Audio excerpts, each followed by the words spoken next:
Thomas Hartwell shoved his hand deep into the haystack and yanked it back with a curse. The hay was burning hot, not warm, not sun-heated. Burning, like touching a cast-iron skillet left on the stove. It was September 1953, central Wisconsin. His dairy barn held a 12-foot stack of hay that 70 Holstein cows would need to survive winter.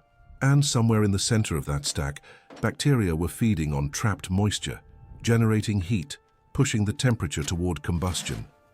He'd checked this stack 4 days ago. It had been fine. But 3 nights back, they'd gotten a surprise thunderstorm. Not much rain, maybe a quarter inch, just enough. Just enough that moisture had gotten into hay that wasn't quite dry enough. And now that moisture was trapped in thousands of compressed bales, and the chemical reaction was accelerating, and he had maybe hours before this entire stack burst into flames. Thomas climbed down and walked to his truck. In the toolbox, hidden under spare chains and wrapped in a wool blanket, was something that could save his hay. A 3-foot iron pipe welded to a pointed steel rod, with a long-stem thermometer mounted in brass housing at the top, a temperature probe. His insurance company had sent a letter 2 years earlier to every farmer in the county. Any policyholder found using metal probes to check hay temperature would have their coverage cancelled immediately. Metal could spark. Sparks could ignite hot hay. Therefore, probes were dangerous and prohibited. The county extension agent agreed. He'd said so at the July Grange meeting. Check hay by hand, the old way, the safe way. But Thomas had watched his neighbor Earl Peterson's barn burn in '48. Earl had been checking by hand, doing everything right. And by the time he felt how dangerous that stack was, the center was already smoldering. He'd pulled bales apart, trying to cool it down, given it oxygen, and the whole thing exploded. 20 minutes later, the barn was gone and 2 horses were dead. Thomas unwrapped the probe and carried it back inside. His oldest son, Michael, 16 and built for farm work, was forking hay for evening feeding. Stacks heating, get down. Michael scrambled down. He knew what that meant.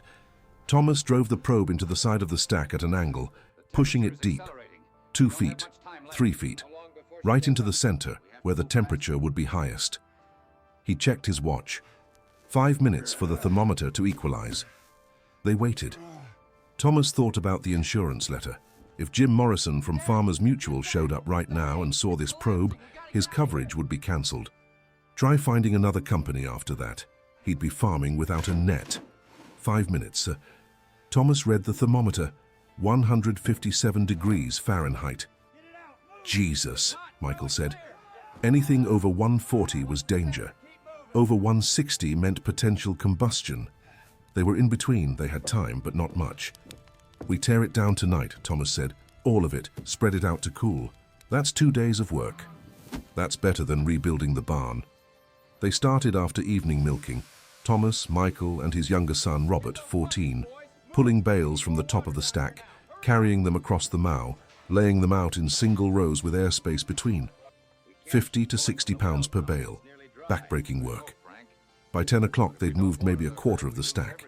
Thomas climbed up to check progress, and his boot punched through a bale. The hay crumbled under his weight like rotten wood. He jerked his foot back. This section was worse than he'd thought. The heat was degrading the hay structure. Another day, and this whole area would be charcoal. Around 11, headlights came up the drive. Thomas climbed down to meet them. Frank Cooper's truck. Frank farmed the adjoining 200 acres. 60 years old, barrel-chested, hands like leather. Saw your lights on. Something wrong? Hay's heating. We're pulling it down. Frank nodded. He didn't need explanation. How hot? Thomas hesitated. Telling Frank meant telling him about the probe. 157 when I checked at 5. You got a probe, not a question. Yeah. Frank was quiet. Then, I'll get my boys. 20 minutes later, Frank returned with his 2 sons. 6 men now. They formed a line and started moving hay like a factory assembly. Pull, carry, lay out, return.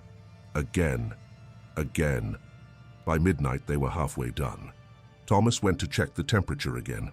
He drove the probe into what remained of the stack. 5 minutes. He read the thermometer.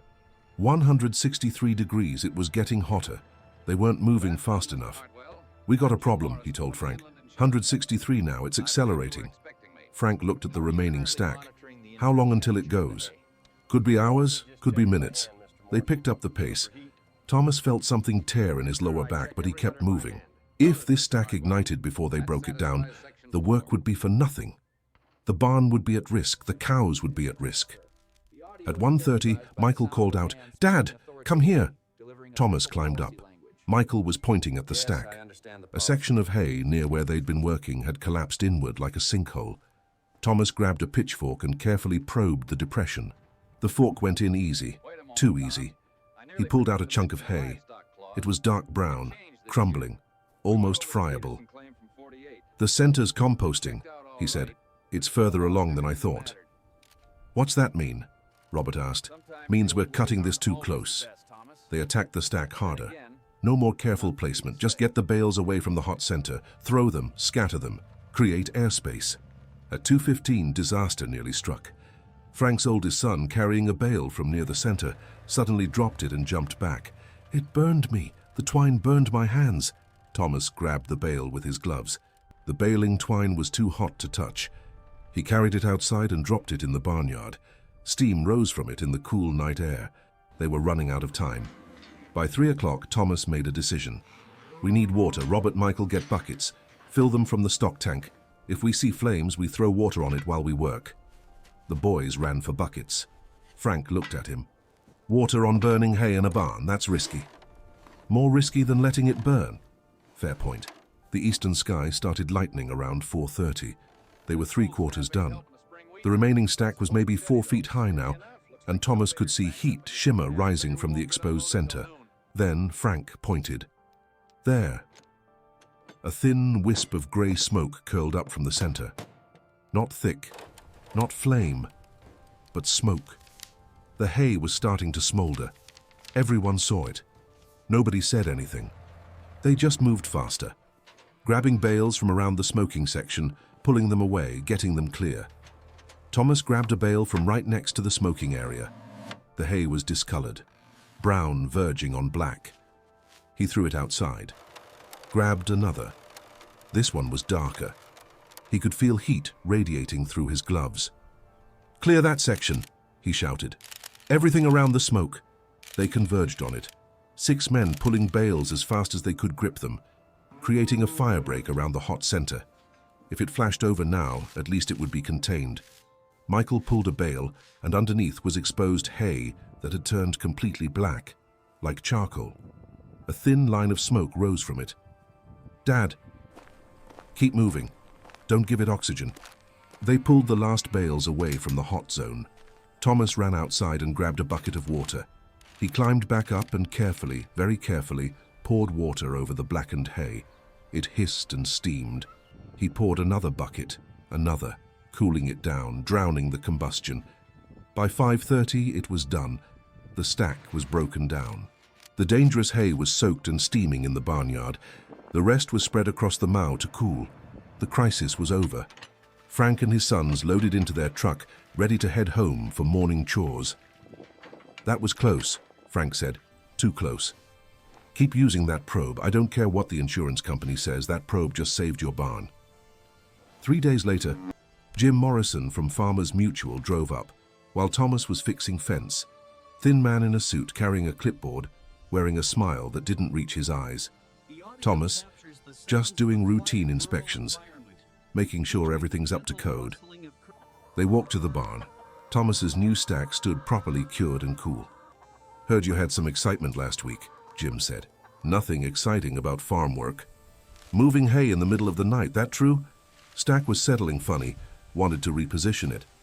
Jim walked around the stack. "You check your hay temperature regular?" "Every few days." "How?" "By hand." "Good, that's safe." Jim turned to look at him. "You know about those metal probes some farmers use? Dangerous. One spark and you lose everything. If we found out a policyholder was using one, we'd cancel coverage, no exceptions." "I understand." Jim headed for his car, then stopped. "Earl Peterson, remember him? Barn burned in 48. He was checking by hand, doing everything right, still lost everything." Pause. Makes you think. Sometimes old ways aren't always best, but that's not for me to say. I just enforce policy." He drove away. Thomas stood in the barn doorway watching the dust settle. Jim knew, or suspected, but Jim had grown up on a farm. Jim understood that sometimes the rules written in Madison offices didn't match reality in a barn at midnight with 70 cows depending on you. That winter, Thomas's hay stayed perfect. The cows ate well. Production stayed steady. And every few days, Thomas took the probe from its hiding place and checked his stacks, just to know. The insurance company never cancelled his policy. Frank never mentioned anything at the grain elevator. And the probe stayed in its wool blanket, ready for the next emergency. That official rule said shouldn't be prevented. Thomas farmed that land 23 more years. Never lost a barn. Never lost winter feed. Never stopped using the tool the insurance company called too dangerous to own. Thanks for watching this video about early farm wisdom and the tools that kept American agriculture running through the most challenging times. If you enjoyed this story, please subscribe to our channel, give this video a like, and share it with anyone who appreciates the ingenuity and determination of America's farming heritage. This video is inspired by true events and real farming practices from the mid-20th century. It is not intended to represent or offend any specific person or organization. Thomas Hartwell is a representative character who reflects the experiences of hundreds of American farmers who faced similar situations during this era, making difficult decisions between official regulations and practical necessity in order to protect their livestock, their livelihoods, and their families.